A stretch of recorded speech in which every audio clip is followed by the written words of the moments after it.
انجام دے رہے ہیں۔ ہمارے اسی ملک میں آپ دیکھیے کہ تھوڑے تھوڑے وقفے سے حضور صلی اللہ علیہ وسلم کی شان اقدس میں گستاخی کی جا رہی ہے، ایسی واہیات اور اخلاق سے گری ہوئی باتیں کہی جاتی ہیں جو کسی عام شریف انسان کے بارے میں بھی برداشت نہ کی جا سکتی۔ حضور صلی اللہ علیہ وسلم کی شان اقدس میں یہ توہین اور اہانت در حقیقت اس خوف کی وجہ سے بھی ہے جو انسانوں کے دلوں پر چھاتا جا رہا ہے، کافروں اور مشرکوں کے دلوں پر چھاتا جا رہا ہے کہ حضور صلی اللہ علیہ وسلم کا لایا ہوا دین آہستہ آہستہ دنیا میں پھیلتا جا رہا ہے، اسلام غالب آ رہا ہے، اسلام کے الحمدللہ کفا والصلاة والسلام على من اصطفى اما بعد اعوذ باللہ من الشیطان الرجیم بسم اللہ الرحمن الرحیم فالذین آمنوا به وعزروه ونصروه واتبعوا النور الذي انزل عليه اولئک هم المفلحون وقال الله تبارك وتعالى یا ایھا الذین آمنوا کونوا انصار اللہ صدق اللہ مولانا العظیم۔ قابل احترام بھائیوں اور بزرگوں، اللہ کے بعد کائنات میں سب سے مقدس ہے ہمارے آقا حضرت محمد مصطفیٰ صلی اللہ علیہ وسلم کی۔ آپ سے بڑھ کر بزرگ و برتر کائنات میں کوئی پیدا نہیں کیا۔ آپ دنیا میں تشریف لائے، کائنات میں آپ نے ایک صالح انقلاب کرا۔ 23 سال کی قلیل مدت میں آپ نے ایک ایسی امت کھڑی کر دی جو اخلاق و اخلاص، دین و ایمان، صلاحیت و صالحیت، تقوی اور پرہیزگاری، دین و دیانت کے اعتبار سے بے مثال، خود نہ تھے جو راہ پر اوروں کے ہادی بن گئے، کیا نظر تھی جس نے مردوں کو مسیحا کر۔ ایسے لوگ جو جاہلیت میں زندگی گزار رہے، حضرت نبی کریم صلی اللہ علیہ وسلم کی تربیت کے نتیجے میں کیسے بلند مقام پر پہنچے، جو کفر کی اندھیریوں میں تھے ایمان کا نور ان کو نصیب ہوا۔ آپ دیکھیں کہ ایک طرف حضرت نبی کریم صلی اللہ علیہ وسلم نے ان کی دینی اور ایمانی تربیت، دوسری طرف اسلام کے غلبے اور نفاذ کے لیے ان کو تیار کیا۔ اپنوں کو چھوڑیے، بیگانوں کی بات کیجیے، دوستوں سے نہیں دشمنوں سے پوچھیں کہ ان کی نگاہ میں یہ کیسا قابل قدر کارنامہ ہے۔ مائیکل ہارٹ نامی شخص نے بڑی محنت اور جستجو کے بعد ایک بہت مشہور شہرۂ آفاق کتاب لکھی، انگریزی میں لکھی ہے، عربی میں، اردو میں، دنیا کی بیشتر زبانوں میں اس کا ترجمہ۔ 100 عظیم آدمی اس نام سے اس نے کتاب لکھی۔ خود عیسائی ہے، حضرت عیسیٰ علیہ السلام کا ماننے والا ہے، لیکن دنیا کے 100 عظیم انسانوں کی فہرست سب سے پہلے نمبر پر اس نے حضرت محمد صلی اللہ علیہ وسلم کا ذکر کیا۔ وجہ اس کی یہ بیان کی کہ کائنات کے عظیم انسانوں کی تاریخ میں نے پڑھی، ان کی زندگی کا میں نے مطالعہ کیا، حالات میری نگاہ کے سامنے آئے۔ مجھے دنیا میں سوائے محمد صلی اللہ علیہ وسلم کے کوئی شخص ایسا نہ ملا کہ جس نے اپنے ماننے والوں کی دین اور دنیا دونوں کے اعتبار سے ایسی کامل رہنمائی کی ہو اور اس طرح کا انقلاب برپا کیا ہو کہ جب وہ دنیا سے تشریف لے گئے تو نہ صرف یہ کہ دین دنیا میں پھیل چکا تھا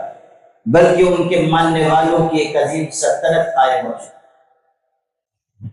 آپ غور کیجیے کہ حضور صلی اللہ علیہ وسلم نے صرف 23 سال کی مدت میں کیسا انقلاب برپا کیا۔ آپ صلی اللہ علیہ وسلم نے انسانوں کو جینے کا سلیقہ اور طریقہ سکھایا۔ آپ نے بتایا کہ انسانیت کی معراج مال اسباب روپیہ پیسہ دولت یہ نہیں ہے، انسانیت کی معراج اعلیٰ اخلاق بہترین کردار ہے، انسانوں کا احترام اور ان کی عزت ہے۔ آپ صلی اللہ علیہ وسلم ساری دنیا کے انسانوں کو حیا اور پاک دامنی کی، عفت اور طہارت کی، انسانوں کی خدمت کی تعلیم دی، اور ایسی ایک زبردست تعلیم دی کہ ساری انسانیت پر آج تک اس کا نقش قائم ہے۔ کوئی مانے یا نہ مانے، لیکن حضور صلی اللہ علیہ وسلم کی تعلیمات نے ساری دنیا کو متاثر، مشرق سے لے کر مغرب تک، شمال سے لے کر جنوب تک، دنیا کا کون سا گوشہ اور خطہ ایسا ہے جہاں حضور صلی اللہ علیہ وسلم کی مبارک تعلیمات نہ پہنچی۔ آپ پر ایمان لانے والے دنیا میں پھیل گئے، انہوں نے صحرا اور بیابانوں تک میں اللہ کے دین کی اور حضور صلی اللہ علیہ وسلم کی تعلیمات کی اشاعت دی۔ اذانیں کبھی یورپ کے کنیساؤں میں، کبھی افریقہ کے تپتے ہوئے صحراؤں میں۔ اللہ کے دین اور حضور کی تعلیم کو لے کر صحابہ تابعین کہاں کہاں نہ پہنچے۔ ایک طرف حضور صلی اللہ علیہ وسلم کا یہ روشن چہرہ ہے کہ آپ ساری انسانیت کے محسن ہیں، آپ صرف مسلمانوں کے نہیں، ساری دنیا کے انسانوں کے امام، رہبر اور رہنما ہیں۔ آپ کو بھیجا گیا سارے جہان کے لیے باعث رحمت بنا کر، وما ارسلناک الا رحمۃ للعالمین۔ آپ صلی اللہ علیہ وسلم خود بیان فرما رہے ہیں کہ انما انا رحمت مہدات، میں اللہ کی ایسی رحمت ہوں جسے اللہ کی طرف سے انسانوں کے لیے ہدیہ کیا گیا ہے، تحفے میں مجھے عطا کیا گیا ہے۔ کائنات انسانی میں انسانوں کا کوئی طبقہ ایسا نہیں جس پر حضور صلی اللہ علیہ وسلم کے احسانات نہ ہو، مگر افسوس کہ آج ہمارے اس ملک میں بھی اور دنیا کے الگ الگ خطوں اور علاقوں میں ایسے محروم اور بدبخت لوگ جو حضور صلی اللہ علیہ وسلم کی عزت و ناموس پر کیچڑ اچھالنا، آپ کی عزت سے کھلواڑ کرنا اپنے لیے باعث فخر سمجھے۔ وہ یہ خیال کرتے ہیں کہ ہم کوئی بہت بڑا کارنامہ انجام دے رہے ہیں۔ ہمارے اسی ملک میں آپ دیکھیے کہ تھوڑے تھوڑے وقفے سے حضور صلی اللہ علیہ وسلم کی شان اقدس میں گستاخی کی جا رہی ہے، ایسی واہیات اور اخلاق سے گری ہوئی باتیں کہی جاتی ہیں جو کسی عام شریف انسان کے بارے میں بھی برداشت نہ کی جا سکتی۔ حضور صلی اللہ علیہ وسلم کی شان اقدس میں یہ توہین اور اہانت در حقیقت اس خوف کی وجہ سے بھی ہے جو انسانوں کے دلوں پر چھاتا جا رہا ہے، کافروں اور مشرکوں کے دلوں پر چھاتا جا رہا ہے کہ حضور صلی اللہ علیہ وسلم کا لایا ہوا دین آہستہ آہستہ دنیا میں پھیلتا جا رہا ہے، اسلام غالب آ رہا ہے، اسلام کے بڑھتے ہوئے قدم روکے نہیں جا سک رہے ہیں، اس وجہ سے بھی دنیا خوفزدہ ہے۔ آپ دیکھیے کہ اسلام کی راہ میں رکاوٹ ڈالنے کے لیے دنیا کے لوگوں نے کیا کچھ تدبیریں نہ کی، مال اسباب خرچ کیا گیا، میڈیا کی طاقت استعمال کی گئی، اسلام کو ایک دہشت گرد مذہب کے عنوان سے پیش کیا گیا، مسلمانوں پر دہشت گردی کا الزام لگایا گیا۔ حضور صلی اللہ علیہ وسلم کی تعلیمات کو ارہابیت سے، دہشت گردی سے تعبیر کیا گیا۔ دنیا کے مختلف خطوں اور علاقوں میں کس طرح دین اور حضور صلی اللہ علیہ وسلم کی شبیہ کو خراب کرنے کی کوشش کی گئی، لیکن اس کے باوجود اسلام کا راستہ روکا نہ جا سکا۔ حضور صلی اللہ علیہ وسلم کی ذات عالی کی کشش آج بھی دلوں کو فتح کر رہی ہے۔ آج بھی ہزاروں لاکھوں لوگ اسلام کی طرف لپک کر آ رہے ہیں۔ جس وقت امریکہ میں دہشت گردانہ حملہ ہوا تھا، اور کون نہیں جانتا کہ اس حملے کے پیچھے کس کا ہاتھ تھا، لیکن اس کو مسلمانوں سے منسوب کیا گیا صرف اس لیے کہ ساری دنیا میں اسلام کو دہشت گردی کے عنوان سے پیش کیا گیا۔ لیکن اللہ نے اس تدبیر کو دشمنان دین ہی پر الٹ دیا۔ 9/11 کے اس واقعے کے بعد لوگوں میں تجسس پیدا ہوا کہ اسلام کی تعلیم آخر ہے کیا؟ اسلام کے بارے میں جو کچھ ہمیں بتایا جا رہا ہے، کیا وہی سچائی ہے یا سچائی کچھ اور ہے؟ وہ لوگ جو کبھی اسلام کی تعلیمات کو پڑھنا نہیں چاہتے تھے، وہ جن کو اسلام کی طرف کوئی رغبت کشش نہیں تھی، انہوں نے بھی اسلامی تعلیمات کا مطالعہ کیا۔ نتیجہ یہ کہ اس واقعے کے بعد امریکہ میں، یورپ میں، مختلف ایسے ملکوں میں جو لادینیت کے راستے پر یا عیسائیت کے راستے پر چل رہے ہیں، وہاں ہزاروں لوگوں نے اسلام اور ایمان قبول کیا، اس لیے کہ اللہ نے اسلام کی تعلیمات میں وہ کشش رکھی ہے، حضور صلی اللہ علیہ وسلم کے مبارک ارشادات میں وہ کشش ہے جو دنیا کے کسی اور مسلم، دنیا کے کسی اور ریفارمر کی تعلیمات میں، اس کے اقوال میں، اس کی بتائی ہوئی باتوں میں نہیں۔ کائنات میں سب سے زیادہ اخلاق اور انسانیت کا درس دینے والی ذات اگر کسی کی ہے، وہ حضرت محمد صلی اللہ علیہ وسلم۔ کون حضور صلی اللہ علیہ وسلم کی ان پاکیزہ تعلیمات کا مقابلہ کر سکے گا جو آپ نے ساری انسانیت کے سامنے پیش کی؟ دوسری طرف کون ویسا پاکیزہ کردار پیش کر سکے گا جو حضور نے پیش کر کے دیکھا ہے؟ آپ صلی اللہ علیہ وسلم نے جب یہ اعلان کیا کہ مجھے اللہ کا نبی بنا کر بھیجا گیا ہے، تو مشرکین نے آپ کی نبوت کا تو انکار کیا، مگر آپ کے کردار پر انگلی نہ اٹھا سکے۔ آپ نے خود پوچھا، اگر میں تم سے کہوں کہ اس پہاڑ کے پیچھے دشمن ہے جو تم پر عنقریب حملہ کرے گا، کیا تم میری بات کو تسلیم کرو گے؟ سامنے مومنین نہیں تھے، مسلمان نہیں تھے، آپ کے عقیدت مند نہیں تھے، سب آپ کا انکار کرنے والے آپ کی جان کے دشمن تھے، لیکن سب نے ایک زبان ہو کر کہا، ما جربنا علیک الا صدقا، ہم آپ کی بات مانیں گے، اس لیے کہ آج تک کبھی ہم نے آپ کو جھوٹ بولتا ہوا نہیں پایا۔ مشرکین کہتے تھے کہ محمد الصادق ہیں، الامین ہیں، یعنی سچے ہیں اور امانت دار ہیں۔ یہ صرف دو صفات نہیں ہیں، آپ غور کیجیے، صداقت کا تعلق گفتار سے، امانت کا تعلق کردار سے۔ مشرکین یہ کہتے تھے کہ صداقت اور امانت میں یہ کامل ہے، یعنی محمد کی گفتار بھی کامل ہے اور محمد کا کردار بھی کامل ہے، کہیں سے کوئی داغ، کہیں سے کوئی دھبا موجود نہیں ہے، کوئی ایسی چیز کمزوری کی نہیں ہے جس کو ہم دنیا کے انسانوں کے سامنے پیش کر سکیں۔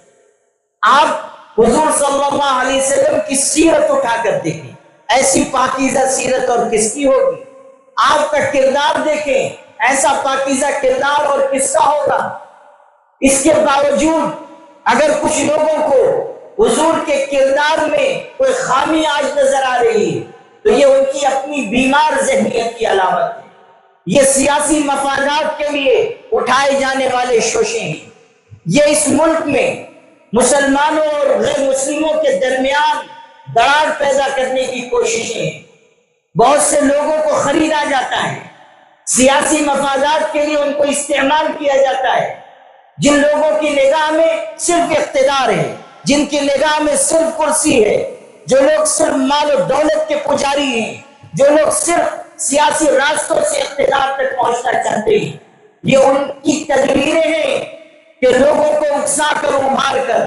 لوگوں کو خرید کر ان کے ضمیروں کا سودا کر کے ان کے ذریعے ایسی باتیں کہلوائی جاتی ہیں کہ جس سے آپس میں کشیدگی پیدا ہو، دوریاں پیدا ہو، دو طبقات کے درمیان لڑائی پیدا ہو، اور اس فساد اور شر کی بنیاد پر یہ اپنی سیاست کی روٹیاں سیک سکیں۔ مسلمانوں، تمہارا بنیادی فریضہ ہے کہ اپنے پیغمبر کی تعلیمات، ان کا پاکیزہ کردار، ان کی روشن ہدایات دنیا کے انسانوں کے سامنے پیش کرو۔ حضور صلی اللہ علیہ وسلم کی عزت و ناموس پر اگر کوئی حرف آتا ہے، ہمیں اس کے مقابلے میں کھڑا ہونا چاہیے، ہمیں اس کے خلاف آواز اٹھانی چاہیے۔ مسلمانوں کے لیے اس سے بڑھ کر بے غیرتی کی بات کیا ہوگی کہ حضور کی اہانت کی جائے، آپ کے صاف شفاف کردار پر کیچڑ اچھالا جائے، آپ کی روشن تعلیمات کو مسخ کرنے کی کوشش کی جائے، آپ کی شبیہ کو داغدار کرنے کے لیے مختلف تدبیریں کی جائیں، اور ہم آپ عافیت گاہوں میں رہیں، اپنی خواب گاہوں میں آرام کرتے رہیں، اپنے مشاغل میں لگے رہیں، اپنی مکان اور اپنی دکان کو عزیز جانیں، اپنی آل و اولاد کے ساتھ خوش و خرم زندگی گزاریں۔ قرآن میں آپ نے نہیں پڑھا، ایمان والوں کو یہ ذمہ داری دی گئی کہ وہ اللہ کے پیغمبر کی مدد و نصرت کے لیے آگے آئے، اللہ کے دین کو، اللہ کے پیغمبر کو، خود اللہ کو ہماری مدد کی کوئی ضرورت نہیں ہے، لیکن یہ ہماری سعادت اور خوشبختی ہوگی اگر ہم اللہ کے دین کے مددگار بن کر سامنے آئے۔ یا ایھا الذین آمنوا کونوا انصار اللہ، قرآن کہہ رہا ہے اے ایمان والو اللہ کے دین کے مددگار بن جاؤ۔ فالذین آمنوا بہ وعزروہ ونصروہ، قرآن کہہ رہا ہے کہ وہ لوگ جو پیغمبر پر ایمان لائے، پیغمبر کی تائید و حمایت کی، اس کے مددگار بنے، وہ نور جو ان پر اتارا گیا اس کی پیروی کی، یہی لوگ کامیاب ہیں۔ ایمان والوں کے فرائض بتائے جا رہے ہیں کہ تم اپنے پیغمبر پر کامل ایمان رکھو، دنیا ادھر سے ادھر ہو جائے، بستیاں ویران ہو جائیں، آسمان کے تارے گر جائیں، آسمان پر چمکنے والے چاند سورج بے نور ہو جائیں، کائنات میں کوئی بڑے سے بڑا انقلاب برپا ہو جائے، مگر تمہارے ایمان میں ذرہ برابر کوئی خلل واقع نہ ہو، تمہارے یقین میں کوئی کمی نہ آئے، پیغمبر کے ساتھ تمہارے تعلق میں کسی طرح کا کوئی فرق واقع نہ ہو، دنیا چاہے جو کہے ہم اپنے اعتقاد پر قائم رہیں، دنیا چاہے پیغمبر کے بارے میں، دین کے بارے میں جو بھی شر اور شرانگیزی کرے، شرارت کرے، سازش کرے، تدبیر کرے، ہم اپنے اعتقاد کے ساتھ دنیا میں جیتے رہیں، عقیدے کے ساتھ جڑے رہنا، اپنے عقیدے پر قائم رہنا، اپنے عقیدے کی حفاظت کرنا، یہ کامیابی کی بنیاد ہے۔ ہم دنیا میں اعلان کرتے رہیں کہ ہم اللہ کے دین اور اس کے پیغمبر کے وفادار تھے، ہیں اور رہیں گے۔ کسی کا کوئی قول، کسی کی کوئی تدبیر، کسی کی کوئی سازش، کسی کی شرانگیزی ہمیں اپنے اعتقاد سے ہٹا نہیں سکتی۔ ایک تو ایمان، پھر تائید و حمایت کی بات کہی، نصرت کی بات کہی، حضور صلی اللہ علیہ وسلم کی نصرت، آپ کے دین کی نصرت، آپ کی عزت و ناموس پر حملہ ہو، اس کے خلاف ہماری طاقتور آواز بلند ہو، ہم اس تدبیر و سازش کا تدارک کرنے کے لیے آگے بڑھیں، قلم کے ذریعے، زبان کے ذریعے، میڈیا کی طاقت کے ذریعے، تقریر اور تحریر کے ذریعے جو طریقے ہم اختیار کر سکیں اس کو ہمیں اختیار کرنا چاہیے۔ قانون کے دائرے میں رہتے ہوئے جو احتجاج ہم کر سکتے ہیں ہمیں کرنا چاہیے۔ یہ مت کیجیے کہ اسے معمول کا واقعہ سمجھ کر نظر انداز کر دیجیے، یا یہ خیال کیجیے کہ ہم احتجاج کریں گے تو امن و امان خراب ہوگا۔ ہمیں یہ اعلان کرنا چاہیے اور 100 بار اعلان کرنا چاہیے کہ وہ امن و امان ہمارے لیے کبھی قابل قبول نہیں ہے جو حضور کی اہانت کی قیمت پر ہمیں دی، جو حضور صلی اللہ علیہ وسلم کی ذلت برداشت کر کے ہمیں نصیب ہو، ایسا امن و امان ہمیں کسی طرح قابل قبول نہیں۔ یہ بھی سمجھ لیجئے کہ حضور صلی اللہ علیہ وسلم کی شان اقدس میں جو بدترین الفاظ آج کہے جا رہے ہیں، جو گستاخیاں کی جا رہی، جو واہیات باتیں حضور کی طرف منسوب کی جا رہی ہیں۔ حضور صلی اللہ علیہ وسلم کی شان اقدس ان سے بہت بلند ہے۔ اور یہ بھی یاد رکھیے کہ ہم آپ آگے بڑھے نہ بڑھے، اللہ تعالیٰ کی تدبیر، اللہ تعالیٰ کی طرف سے وہ نظام جو جاری ہے، اس کے ذریعے ایسے گستاخ، ایسے نافرمان اور بدبخت لوگوں سے حساب لے لیا جائے، انتقام لے لیا جائے۔ آپ پڑھیے بخاری اور مسلم میں، حضور صلی اللہ علیہ وسلم کے پاس ایک عیسائی شخص آیا، اس نے اسلام قبول کیا، مسلمانوں کے ساتھ رہنے لگا، حضور کی خدمت میں بھی حاضر رہتا تھا۔ حضور نے اس کو وحی لکھنے پر معمور کیا، وحی لکھتا تھا۔ اس نے سورہ بقرہ، سورہ آل عمران یاد کی، لیکن اس کی بدبختی اور محرومی اس پر غالب آئی۔ کچھ عرصے کے بعد وہ مرتد ہو گیا، پھر سے عیسائی بن گیا، ملک شام چلا گیا، اور وہاں جا کر یہ کہنے لگا کہ یہ جو قرآن محمد پیش کرتے ہیں العیاذ باللہ، وہ تو میرا لکھا ہوا پیش کرتے ہیں، یعنی قرآن کو اپنی طرف منسوب کیا، حضور کی شان میں گستاخی کی باتیں کہنے لگا۔ اللہ تعالیٰ نے اس کی گستاخی کی یہ سزا دی کہ جب وہ مرا، عیسائیوں نے، اس کے ساتھیوں نے اس کو دفن کیا، اگلے دن اس کی لاش زمین سے باہر پڑی ہوئی، زمین نے اس کی لاش کو باہر پھینک۔ ان لوگوں نے، عیسائیوں نے یہ خیال کیا کہ شاید محمد صلی اللہ علیہ وسلم کے ساتھیوں نے اس کی لاش قبر سے نکال کر باہر ڈال دی، چنانچہ اگلے دن انہوں نے بہت گہری قبر کھودی اور اس میں پھر اس کو دفن کیا۔ اگلی صبح گئے، پھر لاش باہر پڑی ہوئی، پھر انہوں نے اور گہری قبر کھودی، اس میں دفن کیا، لیکن اگلے دن پھر لاش اس کی زمین سے باہر، زمین نے اس کی لاش کو قبول نہیں۔ تب وہ سمجھ گئے کہ زمین اس کو قبول نہیں کرے گی، یقین ہو گیا کہ یہ کسی انسان کا کام نہیں ہے، اللہ کی طرف سے انتقام لیا گیا۔ زمین نے اس شخص کے جسم کو قبول نہ کیا جس نے حضرت نبی کریم صلی اللہ علیہ وسلم کی شان اقدس میں گستاخی۔ آپ پڑھیے، مشرکین کے سرداروں میں سے ایک کے بیٹے نے حضور کی شان میں گستاخی، آپ نے بد دعا دی، اللہم سلط علیہ کلبا من کلابک، اللہ اس پر اپنے درندوں میں سے ایک درندہ مسلط کر۔ وہ شخص مشرک ہے، باپ بھی مشرک ہے، لیکن حضور کی بد دعا پر ایسا یقین تھا کہ ایک موقع پر وہ باپ اپنے بیٹے کے ساتھ سفر میں، اور مشرکین بھی تھے، ایک علاقے میں پہنچے جہاں درندوں کا خطرہ تھا۔ اپنے ساتھیوں سے اس باپ نے کہا کہ محمد نے میرے بیٹے کو بد دعا دی ہے، مجھے ڈر ہے کہ وہ بد دعا پوری ہو جائے، اس لیے میرے بچے کی حفاظت کا انتظام کرو، جوان بیٹا ہے، اس کو اپنے درمیان سلاؤ۔ چنانچہ سارا قافلہ اس طرح سویا کہ ارد گرد وہ لوگ تھے، بالکل بیچوں بیچ میں اس نوجوان کو سلایا گیا جس نے حضور کی شان اقدس میں گستاخی کی۔ رات کو ایک شیر آیا، وہ تمام قافلے کو پھلانگتا ہوا اور لوگوں کے منہ سے اونگتا ہوا اس نوجوان تک پہنچا، اور لوگوں کو اس نے کوئی ضرر، کوئی تکلیف نہیں پہنچائی، صرف اسی کو گردن سے پکڑ کر لے گیا اور چیر پھاڑ ڈالا۔ آپ غور کیجئے کہ حضور صلی اللہ علیہ وسلم کی بد دعا کس طرح پوری ہوئی۔ آج جو لوگ گستاخی کر رہے ہیں ان کا انجام اچھا نہیں ہے۔ آج جو لوگ حضور صلی اللہ علیہ وسلم کی عزت و ناموس سے کھلواڑ کر رہے ہیں، اللہ تعالیٰ جب چاہے گا، جیسے چاہے گا، ان سے انتقام لے گا۔ شیخ الاسلام ابن تیمیہ نے ایک اور بات لکھی ہے جو بہت اہمیت کی ہے، اور موجودہ حالات کے تناظر میں آپ سے کہتا ہوں، یہ جو واقعہ بھی گستاخی کا پیش آیا ہے، تجزیہ نگار یہ کہہ رہے ہیں کہ اس کے پیچھے اصل سیاسی مفادات ہیں،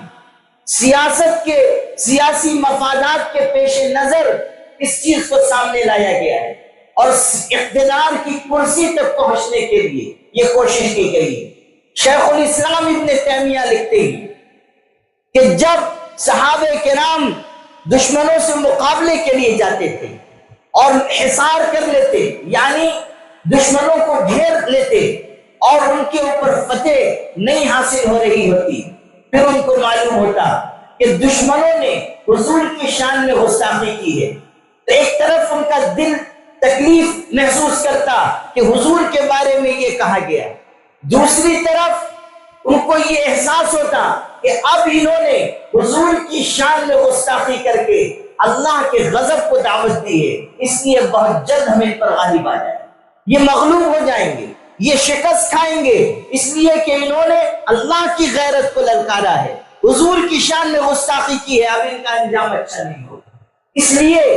آپ سے یہ عرض کرتا ہوں کہ جن لوگوں نے بھی اپنے سیاسی مفادات کے لیے کوشش کی ہے، آپ دیکھیں گے کہ جس کام کے لیے، جس مقصد کے لیے انہوں نے یہ کیا ہے، اللہ تعالیٰ اس مقصد میں ان کو ناکام کر دے، ان کو عبرتناک شکست عطا فرمائے گا۔ اللہ تعالیٰ ایسے لوگوں کو دنیا ہی میں ذلت کا اور عبرت کا نشان بنا دے گا۔ اللہ تعالیٰ اپنی لامحدود طاقت و قوت کے ذریعے ان کو ذلت و رسوائی کے عذاب سے دوچار فرمائے گا۔ وآخر دعوانا الحمدللہ۔